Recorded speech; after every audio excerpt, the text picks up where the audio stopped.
A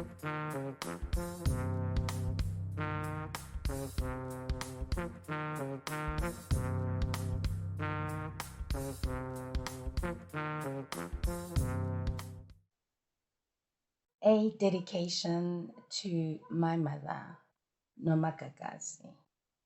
On the 19th of June, 1949, you were born into a world where the color of your skin and your gender would steer the direction of your life.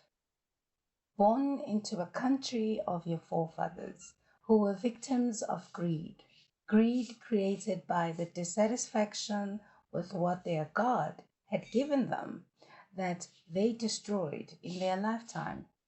Your forebearers formed part of the defeat by the Dutch descendants against the British ones, but they decided to carry on taking from us. They are wealthy now because of the hands, the sweat, and the blood of those that came before you. When you came into this world and opened your eyes for the very first time, you had no idea that your life would be one of struggle and suffering. When you were 10 days old, the then government would introduce its apartheid policies on the 29th of June 1949, and 3 days later, on the 1st of July that very same year, the Prohibition of Mixed Marriages Act 1949, Act number 55, was passed.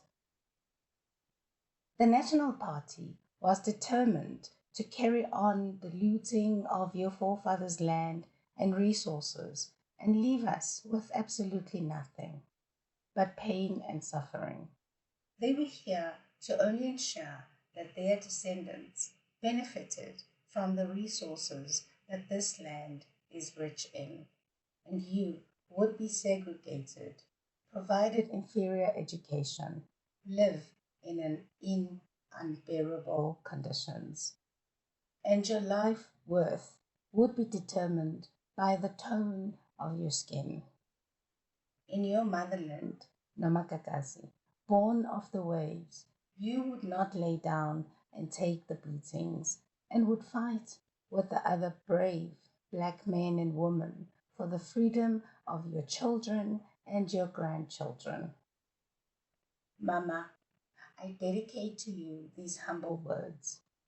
You led this family into a better life. You, the daughter of God, lived a life of courage, a life of loyalty, a life of humility, a life of gratitude, and a life of faith. This week, we commemorated the Soweto uprising, where up to 700 young black children were murdered by the apartheid government during the protests and demonstrations by these school children in the streets of Soweto in response to the introduction of Afrikaans as the medium of instruction in their schools. Over 1,000 students were injured by the bullets that government let loose on the children who were only armed with sticks and stones. But their voices were as loud as they sacrificed their lives for our basic human rights. A year later, your first daughter would be born, and you embarked on a journey with your husband to actively take part in the struggle against apartheid. You were brave as you took your family to Botswana, into Etsa, leaving all you know behind, your family, your friends, and your loved ones. You did not look back, but you never forgot the mission you had in mind. Freedom was something you were determined to see in your lifetime for yourself and for your children. Nomakakas, Mom Jane, then you played such a significant role and yet your comrades have forgotten about you. They forgot the sacrifices you made for this country, and yet you continue your journey with so much humility, carrying forward the belief that looting and corruption will never form part of your life and who you are. You strive for the rights of others and have never stolen from the very black people you fought for. I look up to you and strive to live my life with honesty, gratitude, and faith. God has blessed you with grandsons who make you proud. God has blessed you with true and genuine people to surround you, and God has blessed you with wisdom and contentment. Your name brings the fondest memories to the many children you raised, guided, and loved in Mazembe, Morogoro, Tanzania. The many children who call you Mama, the many children who bear smiles on their faces when your name passes through their lips. You brighten my day when days are dark. You have instilled in me the values of being self sufficient, but open minded. In chapter 4 of the book Education in Exile, that captures your role in the Charlotte Maxeke Children's Center in Tanzania.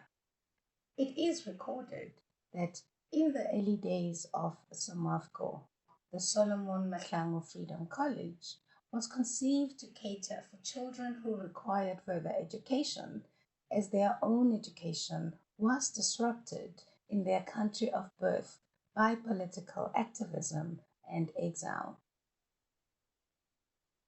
There were other educational needs that the ANC had to address, as there was an increasing number of children born to those who were already in exile and whose parents had to be deployed to missions overseas. Somebody had to look after them. The children of the MK combatants, children of married couples, children of single mothers, children who were not old enough to be placed in the Somafco secondary education system. There were more than 140 of them, and the center was established where all children born to ANC cadres would be brought up within a collective while their parents pursued their revolutionary tasks. You taught infants, toddlers, and children about who they were and where they came from. They had to know their roots. They had to be taken care of. And you were trusted with that responsibility as the numbers grew. You guided them and got them ready for primary school at the age of 6. When the creche in Morogoro was moved into a garage that was renovated to make it adequate enough, you, Mama, were put in charge of the nursery school with the assistance of Swedish and Danish teachers, among other comrades like teacher Farida. You were there when more permanent structure was built in Mazembe to house the children, funded by the Swedish Teachers Union, and completed, fully equipped with everything necessary for play and education of the children. Mama, the thankless role you played in the minds of so many of us, children of exile, was so profound, assisting in putting in place a curriculum that could have benefited the South African education system after the attainment of freedom, but has yet to see fruition. You and your comrades taught the children to be world-class citizens, teaching the truth of the struggle of the black man. I learned from you that life is tough, but the struggle can definitely be overcome. We have overcome. In my mind, I hear songs of the struggle, songs we used to sing as very young comrades, filling us with hope that someday we shall see the land of our parents, South Africa, free from the chains of the apartheid government. Thank you, Mama, for keeping the light burning in our core. My sister and I were lucky to have you by our sides as you and your team took care of so many other children who had to grow up without their parents, only seeing them periodically as they came back for visits from their assigned missions.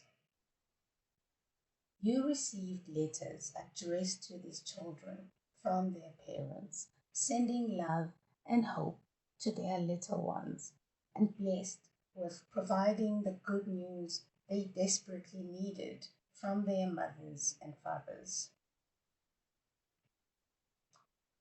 We shall overcome, we shall overcome.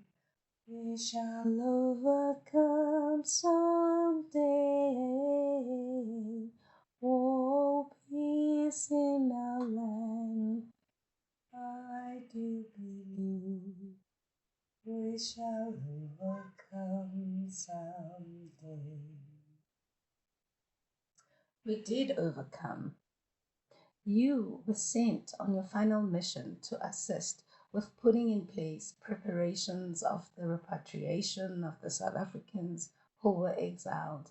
You successfully accomplished it, but were left to fend for yourself, left to wither away in poverty and suffering by the same organization you gave your life to. Then you were taken away to Cuba on another mission, leaving us to the care of others. That was the way it was. The missions and the deployments were necessary.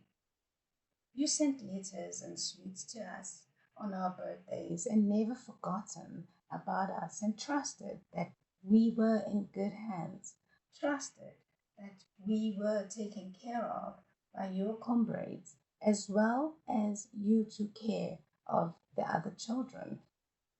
You were taken again as part of the delegation to South Africa following the unbanning of the ANC and other political parties. I cried when I saw you again in Meadowlands, Soweto. I hardly recognized you. You were left to bear the brunt of isolation from your children. We arrived, and slowly but surely you came back to life and swore that you would ensure that your children would not suffer for long. You did what you had to do to remove us from that unhealthy and toxic environment. We had to overcome our own struggles by ourselves. All you had was love for your daughters and regained the strength and drive to survive on your own. You see, Papa was nowhere to be found. Your organization was nowhere to be found, and yet you continued to fight for your own individual freedom in the land of your forefathers and your foremothers. We moved, Mama, and got very close to homelessness. One night, you hugged us tight and kept us warm on that park bench in Berea with nowhere to sleep for the night. I cry sometimes when that memory reveals itself. The coldness of the land you fought so hard for, but you had faith in your higher power, faith that all will be okay one day. Do you remember the bachelor flat in Whitburg in Berea? Remember that? You provided a warm, loving home for your daughters and ensured we went to school and excelled. Money was tight, very tight, but we did go to bed with a full tummy. We did have hot water. We did have a warm bed to sleep in, and we did continue. You ensured that we were safe as we grew up, seeing your comrades live very comfortable lives not too far away from us. Others sending their children to international schools, living in beautiful houses in Berea and Yeovil. But you kept that light glowing at home and in our hearts. Things will get better, you kept reminding us. And at no point did you turn us against the ANC, the very ANC that turned a blind eye then. You took the little scraps that were dished up for you and focused on your children. Mama, you bought your very first home following the very tiny room at the back of the ANC guest house. You remember that? Do you remember being a cleaner with all your education and your contribution towards the organization that you love so much? The sacrifice you gave with that very small salary, you still managed to purchase your own home, our first home in Tygerberg. You were the strongest woman I know. You focused on us and kept moving forward, holding no grudges towards your fellow comrades. You loved them, your brothers and sisters, the ones you fought for freedom with. Mama, I admire your courage. I admire the drive, and I certainly admire your honesty and wisdom. You always knew that your children will be okay and did not participate in the politics of the day. You, Mama, are my rock, my strength, and my wisdom. You showed us unconditional love and never ever blamed anyone for your struggles. You continued to work for your organization, very active at branch level, continuing to garner votes for the then leadership, and you continue to educate the young and upcoming comrades in your branch. You inspired me to get involved, and I was active in the youth league, informing them and sharing information on what we were privileged to have learned while we were in exile. Information that was kept out of their own textbooks in their own schools. I know exactly who I am and what exactly the ANC fought for. I am here with some disappointment that what was fought for hasn't exactly come to pass. The looting and the corruption, the factionalism, and just witnessing the selfishness of some comrades is really saddening. However, here we are, Mama. Even though you laid to rest your mother and your sister, you have laid to rest Tifo and Victor, the children of your husband. You have laid to rest your husband. You showed up and continue to do so. You have overcome it all. You are still here and continue to show your grandsons that life is what it is and they can accomplish whatever they put their minds to, regardless of the outcomes that we face. Congratulations, Mama. You have lived to see your first grandson graduate from university. You are here to see your second grandson accomplish great things, be independent and self reliant. You are here to witness your third grandson tour with one of the greatest choirs in South Africa. And on your birthday, you are gifted with witnessing your fourth grandson receive his first Holy Communion. Mama, you were here to see your fifth grandson grow from infant to toddler, and you are here to witness your daughters find love and happiness. You have witnessed my struggles with substance abuse. You were there and are still there for me, as grown up as I am. I am proud to say that without you, I would be nothing. Without your guidance and love, I would be in jail, on the streets, committed, or dead.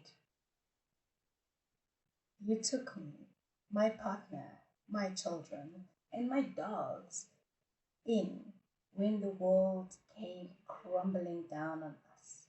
You were patient. You knew always that everything will be all right. I am forever grateful for your words, your lessons, your experience, and your great wisdom. Happy birthday, Mama, Coco, Aunt Jane, Mama Jane, Noma Kakasi, a mother of all, a sister to many, the auntie that took care of so many children, the grandmother anyone would be proud to have. You keep your family safe and provide the one thing that no one would ever take away from you: love. I love you always. May God bless you and keep you as long as possible. May you grow to see your great grandchildren. May you be happy and comfortable in your ripe age, and may you continue to grow even wiser than you already are. You are the best mother ever. I love you, Mama.